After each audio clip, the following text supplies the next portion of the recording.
فضيحة طرد طاقم الفني لمنتخبنا الجزائري من المغرب إلى الجزائر بعد سرقة المغربية كأس إفريقيا. صراحة لم يكن عليهم أن يفعلوا ذلك لأن السرقة فضيحة للجزائر. عالمي اقسم كارثه والله الا كارثه. الطاقم الفني ها نوريكم الفيديو هنايا. الطاقم الفني ديال المنتخب الوطني سرق الكرات. يا وليد صاحبي واش هاد الكارثه راك دير فيها؟ المره اللي فاتت من هضروا لكم على قضيه ديال محمد السادس قلتوا ودي ما كايناش وطاطات.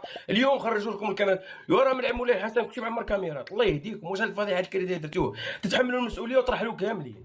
طرحلوه كاملين. هذاك منتخب ماشي اللعب. واش محرز وقاضيته على كره باغي سرقتوا كرات من الملعب؟ ها واش هاد الحشومه واش هاد الفضيحه؟ واش هاد الكارثه راكم دايرينها؟ يا لا هاد الاتحاديه تحترم نفسها وتحترم الجمهور الجزائري تمشي كامله ترحل بها بهذاك المسؤولين ديالها، لانه هذه فاضحه القرن، يعني فاضحه 2025 هذه.